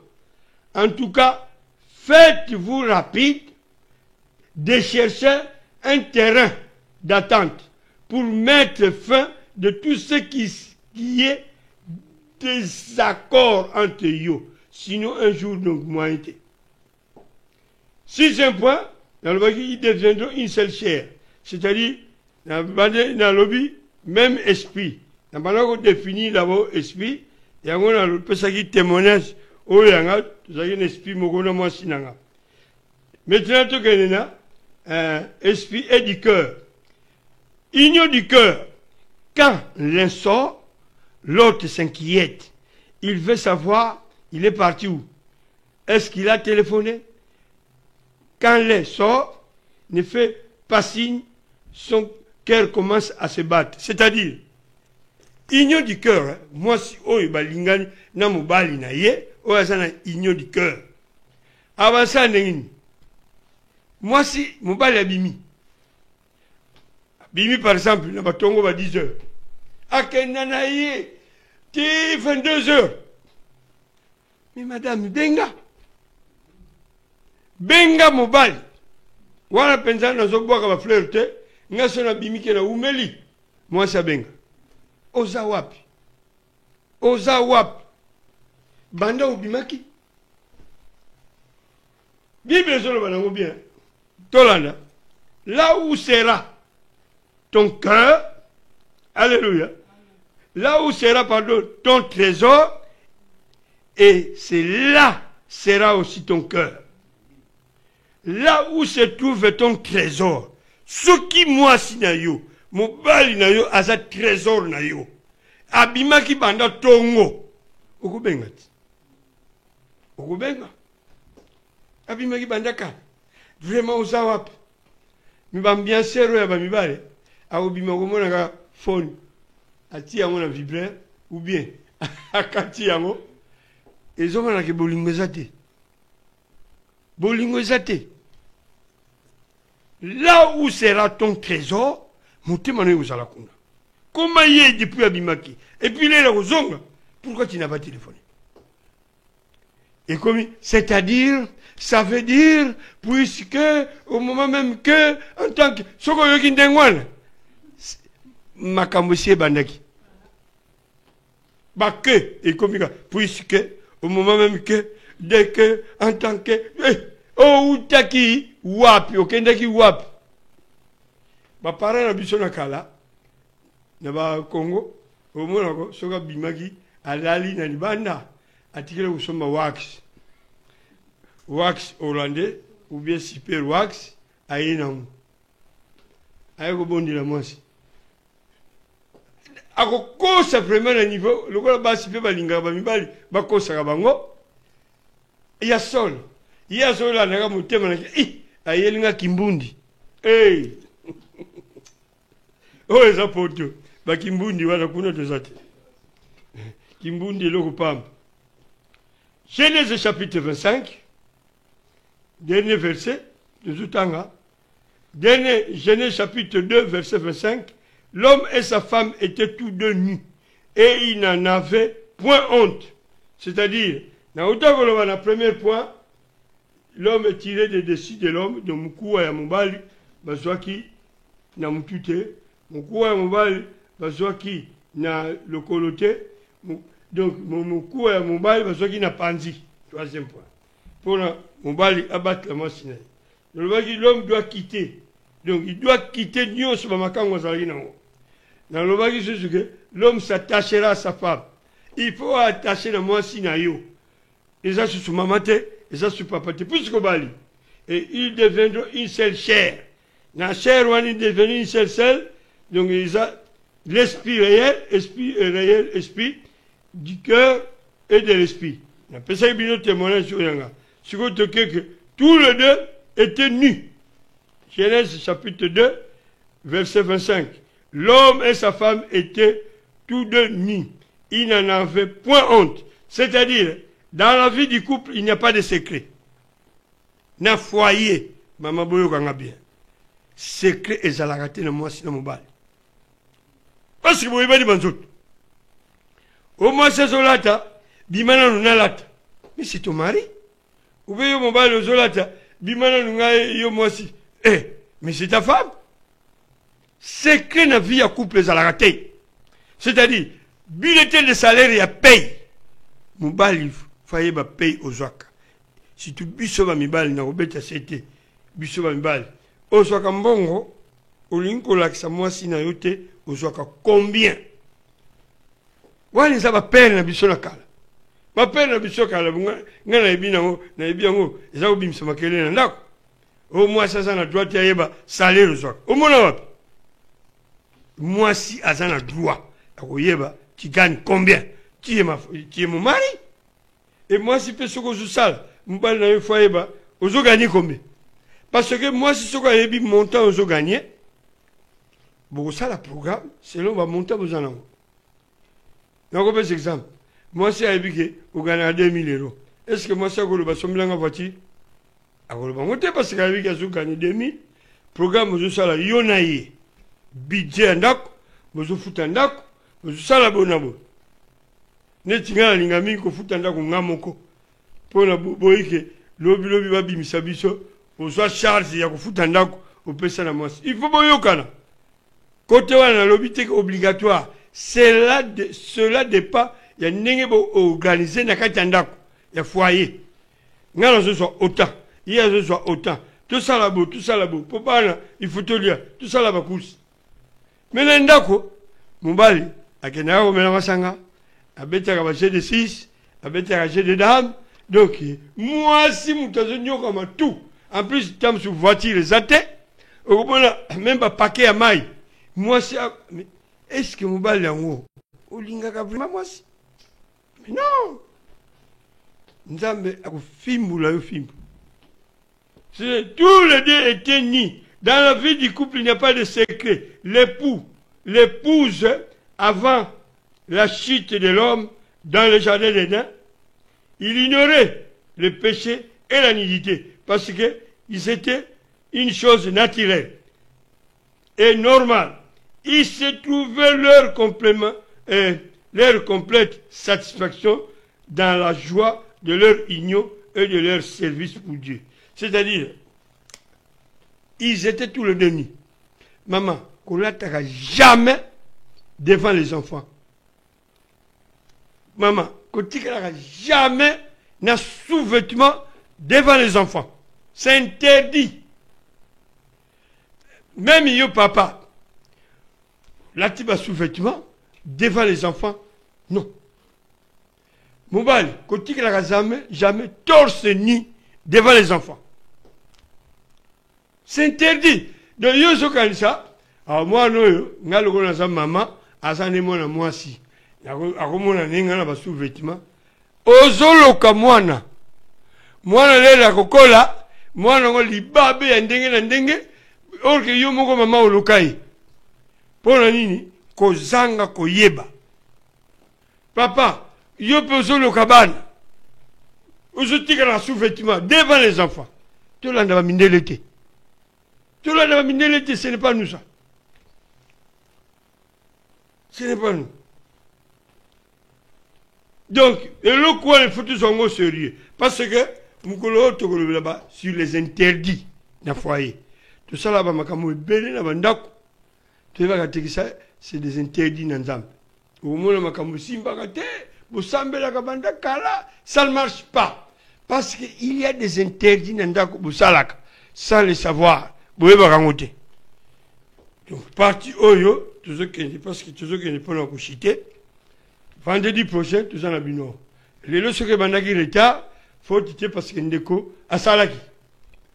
Donc, vendredi prochain, tout ça n'a pas bino. Tout ce qui est malem, titre aussi lisa. Titre aussi lisa, n'a pas seulement oui. Mais pour la lelo, ils étaient tous les deux étaient nus. Or, tous les deux étaient sans honte. C'est-à-dire, le couple pouvait s'habiller ensemble dans la chambre sans gêne. Présence de l'autre, mais en présence surtout. Fais gaffe en présence des enfants. C'est une abomination devant Dieu.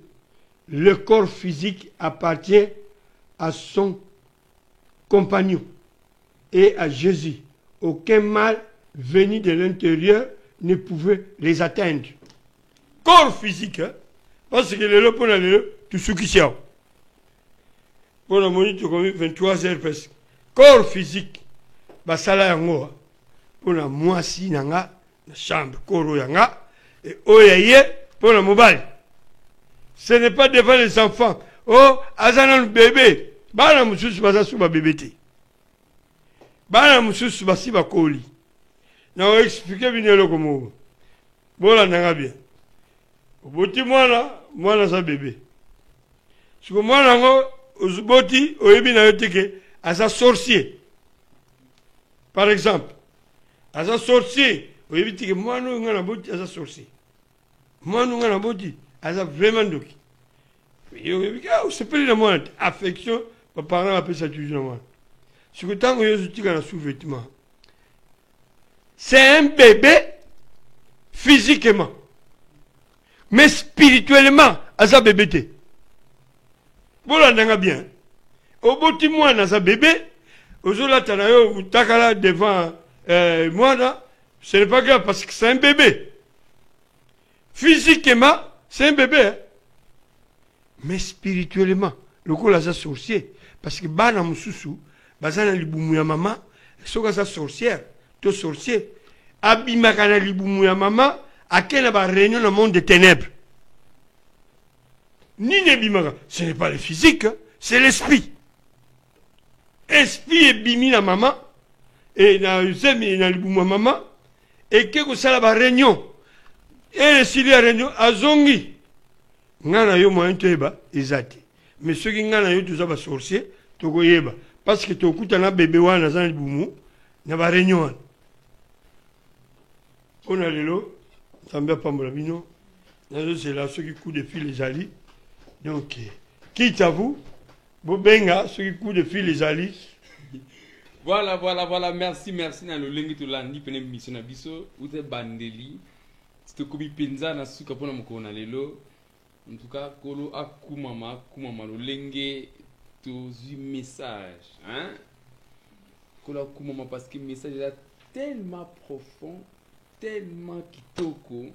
Voilà, moi, 3-4 questions, voilà. Un message, papa. Oui. Na couple, papa Zandoki. Ndenge ni ta bana naki. Basa normal. mais bafana kofana ofanaka Mm.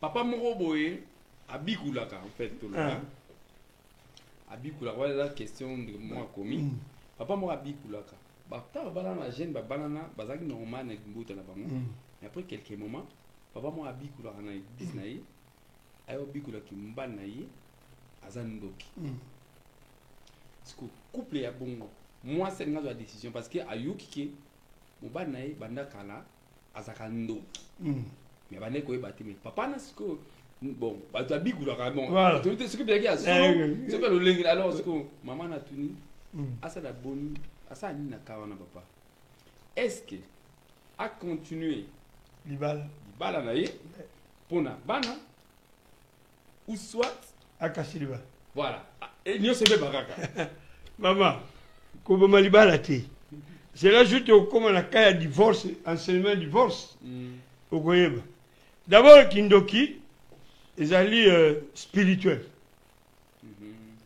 kindoki eza spirituel so o bozola nanga kozala sorcier c'est une maladie wana basoignaka ngo eza na traitement nango maladie kaka wana mama oboti déjà bana ezala ta mwana ezala ta bana boza déjà na bana koboma libala wana te parce que la sorcellerie mosusu tozwaka oza no bébé na ventre ya libumu bati yo kindoki sikoyo mpo ozwa délivrance eloko ngai na kosenga bio mama bozwa couple na bino bokotisa ngo na église epai yesu ya ke un seul médecin véritable oyo alongolaki ndoki wana kisi nango ezali kaka Jésus-Christ prière donc sans la prière sans Jésus-Christ akozala délivré te koboma libala na yo te parce que neti ngai nalobaka soki mwasi nanga azali sorcier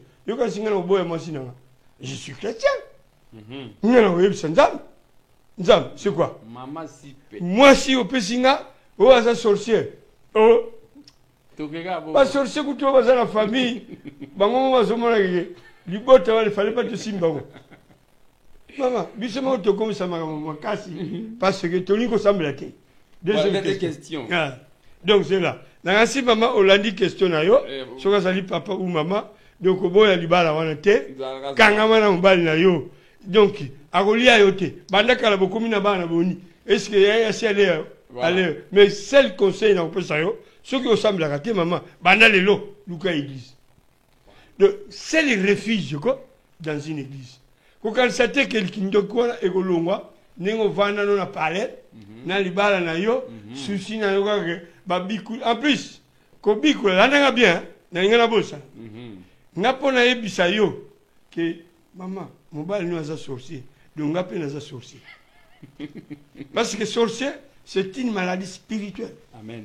Comment yo koyeba ke ye aza sorcier soit yo nde oza sorcier bokutana na bamonde wana mama kokendaka koluka bambikuli te oyo babikulaka biloko wana yo force na yo Jésus-Christ. Alors Jésus-Christ c'est dans la prière dans l'église luka église oyo ya muniato te église oyo ke vraiment Jésus ki aza kuna parce que Jésus aza kuna mobali no oza délivré eloko pamba mpona Jésus-Christ. Deuxième question. Voilà. Papa za na Angola anosa msala azwi mbongo na ye atindi couple en Europe couple ye bana mpe baye bana mosusu mpe bayaki couple wapi mwasi na mobali non papa na mama mwasi mobali banofa na Angola mbala sala alosani na Angola na société pétrolière amoni azwi mwa mbongo azwi mwasi na ye na bana mwa bana bopreseli atindi bango bakomi mpe na Europe bakomi na bango bien alors bana bayaki na bas âge bakomi kokola mais papa alongwaka Angola ayaka en Europe après na bana quelque temps azongi comme ça parce que matuni parce que vraiment il arrivera makambo mingi mama salaka ye moko bana bakola na éducation pas imaginez na un an papa yeka alem sur 3 semaines azongi na ye parce que bana bazokola na éducation ya mama ye moko alors côté mosusu mama na papa Magdo moi papa qui n'a été l'école là-bas moi va devoir me sous papa papa ça a raté. Alors éducation vraiment base au papa a fondement exact.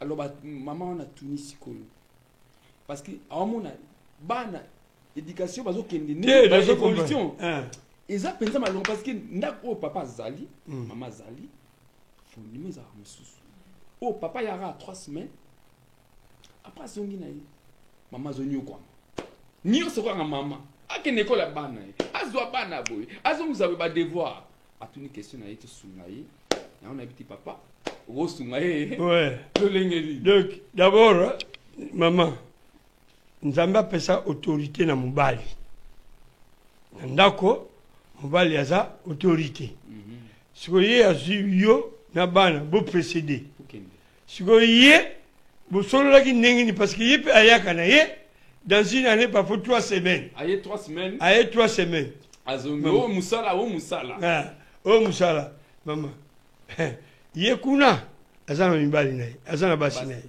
mama yo kusala erreur te parce que ye azana basi na ye allez yo avant on dit malibala donc avant on dit koya awa en Europe il fallait raisonner pour nga pena ezana par exemple mingi newa OK moi si aye basala libala na ngola makambo ezalaka ke angola oui bo oya biso awa congolais et ça tu t'indira jamais moi si aye mobile ndem tayaka biso jamais que moi si au précédé si yo tindiki moi si ba tindiki mama salabo sala tout un jour aya soka ye bo solo na ye parce que wana za su libala te yo kuna ye kuna affection ya bana ezate soki lelo bana bayoki papa kufi omoni ki bakomona bango yango rien parce que bamesala na bango mère na bango moto azo souffrir na bango après ce qui est pire papa ezaki bana éducation base au papa mais oui fondement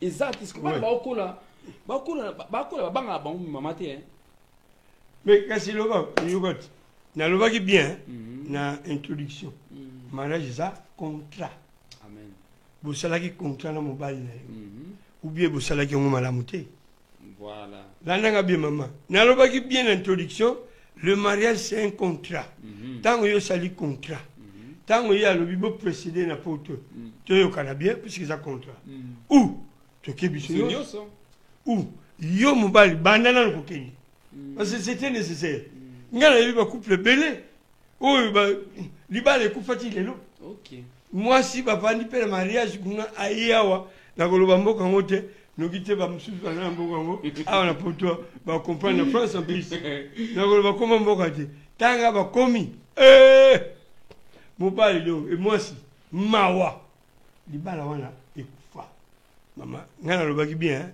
le mariage c'est un contrat mais losalaki contrat na yo bien ke ngai nazokende poto bongo yo sikoyo moto yango mpe aye mama naokanga portable naokanga passeport na yo okozonga te c'est quoi en plus mboka oyo eza mboka malili donc contrat na yo mama osalaki yango malamu te voilà nous sommes en direct donc tokoma okoma na suka tochite alors rescapé à ta dernière invitation to benga vraiment te poser la question à biso na numéro monsieur zalana 0033 758 0758 yango soki nga nazoteya faut alandaka bien puisque nazongi kana likambo ya contrat voilà parce que le mariage c'est un contrat nga nasali contrat na yo mobali nanga tobalani on devrait vivre ensemble basadi na nzambe ebele na kisasa bakoma akozwa mwasi na ye surtout bayembi atiki les États-Unis ye nakisasa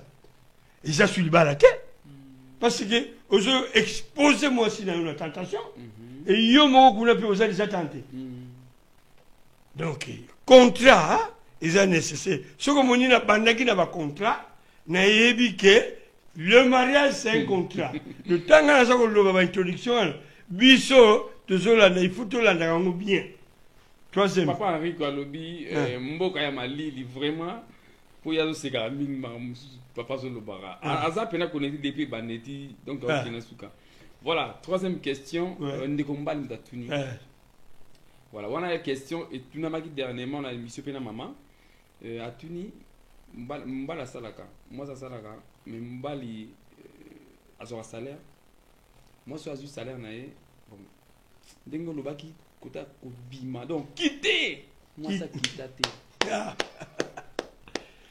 maman moi ça azu salaire na ye omona bien transparence c'est ça pour le maman d'ambatina code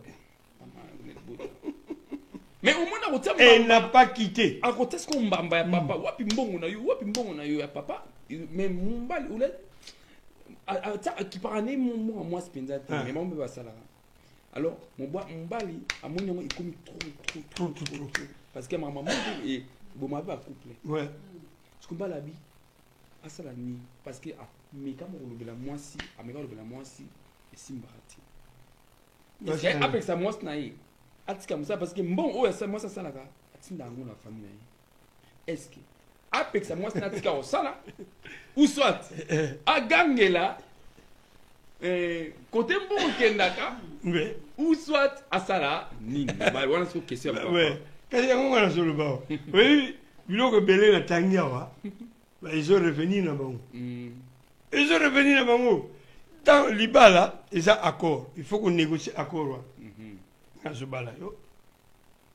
tu dois quitter. Cordon ombilical va se bakata. OK.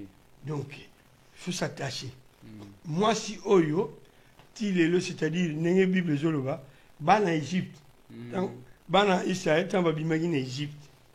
Ba so ba bimagine Égypte, c'était motem la mo izali toujours en Égypte.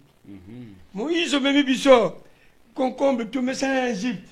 Kolia ba concombre mais awa ezate. Moi, si wana a quitté l'Égypte. A quitté l'Égypte. Pourquoi quitter, papa? Pourquoi quitter? Ah, mais c'est là le semble. Est-ce que va sembler la banque de? Parce que moi, si wana soka yoga matéya. Ah, où ça n'est moi le temps? D'un commun accord. Toi, vas-y, le d'un commun accord. Yo, y a un salaire na yo. Ngaya, on a le baguette. Ngaya, un salaire na yo tout à l'heure. De Nekomobali. Quand si on répond yo. Bana kosambe kaka nzambe yende mutoko kase biso basi kutozala mu facile nan type so na zo sambela moi si po ya na nzambe ça facile nde biso ba mibali moi si so zo sambela biso ba mibali ndi tuzala kana kokoso ya kosambe de papa salaka tout or que ceux qui ba sambela bango de elinga benga pasteur. Mais on a passé dans papa, on a passé dans biso, il y a Canada. Basi mingi, a oyoka pasteur. Et on a exactement question sur quoi watuni. On dit retouchons déjà. Question sur quoi le bibo. Oh 5e. 4e. 4e, voilà. 3 tu le plus déjà 3. 4e sur. On va que j'ai 6 questions, non? 4. Ok. 4 questions. Yasuka. Moi, c'est Nambal. Moi, c'est Nambal Nandaku. Moi, si. À respecter mon bal, penza tiens. Le lingue dit quoi? Une femme soumise. Mais. Ce que Monica Kabasa, Kolo, pasteur, l'église. Lolenge asala kama kamolo apena kino oyo pena mama cielo donc diagonese tata mais ce qui n'a pas pesi Congo oh basa ebele cielo tata cielo donc diagonese papa mama cielo papa sambela amuna mama sambela ba fruit wan o mama sambela ka na ndako libala exact siko ba fruit wan to lo bango bien mingi parce que na lo baki bien. Il y a le devoir d'une femme dans le foyer. Amen. Il y a le devoir de l'homme dans le foyer. Si on a le devoir, wana, biloko oto wano bimsa, pas, yangwa. Si on bango le kola basambe. Wana hypocrisie ya maman. Mais oui. Si on le kola bango de basambe. Moi si na mobile, maman soka moni pasteur donc yo mon sac. L'église catholique. Maman moko za ponga za matadi. Maman moko matadi pour que nous soyons communion. Maman ka salabo. Oui, penza. Parce que maman wana azalaki sage femme. Basi ba botsa. babenga bango femme sage ou bien sage-femme. Sage-femme. Abana koboti. Soka moniki ozana mwana mobali. Face à la toi bon maman wana. Pourquoi? Parce que maman ngo azaka na fils unique. Tellement mwana ngo azaka voyou, mais il voyou na ya kufa. Na matali. OK. Siko akomaki motema mabe. Na bambali nyonso. Mais na église à l'époque catholique. Soka soki nous en communion. Omonaka kingo boy. Oh, pensa mon santo. Biso le tebaki histoire na ete maman assemblaka makasi. Hello Mon bomi. Vous comprenez? Donc, ndeko na lobi bien, l'église au moment maman cielo. Donc diagonale. Bango. Bamona pasteur. Bamona pasteur. Babengisa pasteur en privé na ndako na bango. Apesi la porte. Parce que parce que soit ina ndako. Basola bango normal mais ce que pasteur soit ina ndako mama comment attendre. Voilà, ce n'est pas grave. Apesi un rapport. Ah bah. Aebisa maman moi sinaye. Nazofunda. Nazobenga pasteur. Solo. Makamwana mona kao. Oh, na mona comme ça dans l'église, ce n'est pas pareil. C'était nécessaire. C'est un homme, il a l'autorité devant Dieu. Parce que basi monsieur, ce qu'on meki ogoyo kanga. Yangwana pena papa alors aboya ba comment non. Wana so banga mangungu. No sikoyo ko, moni pouvoir na ye. Aso kutia en place te. Yangwana. Pouvoir oyaye papa wana. Il faut son pouvoir na ye atiango en exercice. Amen. Amen. Ce que tu pouvoir na ye en exercice ati. Il vous sait les mots. Donc à l'autorité papa. Ah! Tant on n'a pas pouvoir, c'est ça l'autorité. Parce que banda ko belé, moi ça c'est à ebaki oyo, on sala rien. C'est quoi? C'est quoi vous mbale? Azo biski tala idée ka zoba. Ndeko ko banga te. Bengisa pasteur. Bino tout ça c'est un moins avantage parce que la femme prie. Toi aussi tu pries. De c'est facile pasteur a la Bible na place. Ko zoate que pasteur azoya selon ndenge na zomoni la makam. Te. Fatanga va verser. Amen. Donc pour la réunion de ce qui on a 4 questions bah ndeko atuna ki na message privé. Ouais. Donc merci na ndenge to la bolandi biso vraiment belé de partout. Donc tu vois que chaque vendredi tu as papa Ali. Oh toujours papa zo le bela sur les mariages. Ba maman ba papa ba couple de partout. Vraiment ce qui programme est bandi. Bah toujours motu ya ngai gut na so na sa binu ngai na zui ya ngai dis na zo komaka. Parce que au moment na boyi nga sala ndaku de peur que collection et collection oui et ça la boulou. Voilà donc on a banda qui na ko atterrir aw. Amen. Yango na boyi ki na vana na kiti. Na ko vana kiti de ngali ngaka pipite na ezali tout ici. Donc chaque vendredi à partir de 21h. À partir de 21h. Vendredi prochain 21h pile parce que semaine oh le quoi tellement na hôtel musala bolimbi ça peut te baner moi retard muke.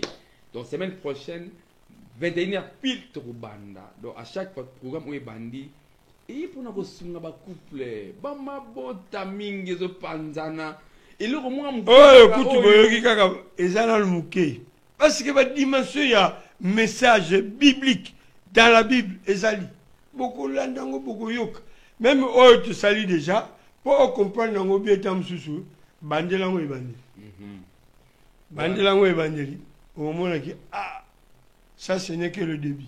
Amen. Zamba pambola bino ba oh balandi biso nyonso. Je m'appelle Papa Ali Masiala. Un enseignant de la parole de Dieu.